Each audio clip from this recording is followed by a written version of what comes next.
Hello guys, നമ്മൾ ഇന്ന് ഉണ്ടാക്കുന്നത് ബുൾഗേരിയയുടെ ട്രഡീഷണൽ ഡിഷായ പിലാവും ലാമ്പുമാണ്. ലാമ്പ് പെപ്പർ സോൾട്ട് വെച്ച് സീസൺ ചെയ്ത ശേഷം റോസ്റ്റ് ചെയ്തെടുക്കുന്നു. പിന്നെ മിറപ്പാവ അരിഞ്ഞു വെച്ചിട്ടുണ്ട്. അതിലേക്ക് നമ്മൾ കൊറിയാണ്ടർ സീഡ്സ്, അതുപോലെ തന്നെ തന്തൂരി മസാല, ബേ ലീവ്സ്, അതുപോലെ തന്നെ നട്ട് ബങ്ക് കൂടെ ആഡ് ചെയ്ത് നമ്മളൊന്ന് മിക്സ് ചെയ്ത് കുറച്ച് വാട്ടർ ഒഴിച്ച് ആ റോസ്റ്റ് ചെയ്ത ലാമ്പ് അതിലേക്ക് ഒന്ന് ബോയിൽ ചെയ്യാൻ വേണ്ടി വെക്കുന്നു.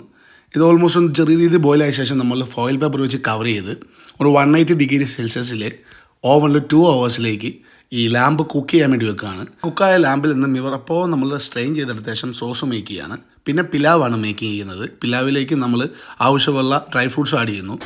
സ്ട്രെയിൻ ചെയ്തെടുത്ത സോസിലേക്ക് നമ്മുടെ ലാമ്പ് ഡിപ്പ് ചെയ്തെടുക്കുകയാണ്. പിന്നീട് ലാമ്പ് ഡ്രൈ ചെയ്തെടുക്കുകയാണ് ഈ സോസ് ഒഴിച്ചൊഴിച്ച്. പിന്നീട് നമ്മുടെ പിലാവ് റെഡി ആയിട്ടുണ്ട്. അതുപോലെ ഡ്രൈ ഫ്രൂട്ട്സും ആഡ് ചെയ്തിട്ട് പിലാവ് റെഡി ആക്കിയിട്ടുണ്ട്. അപ്പോൾ ഓൾമോസ്റ്റ് ലാമ്പ് നമ്മൾ ട്രൈ ചെയ്തെടുത്ത് റെഡി ആയിട്ടുണ്ട്. അപ്പോൾ ഇതാണ് നമ്മുടെ ട്രഡീഷണൽ ബുൾഗേരിയൻ ഫുഡ്.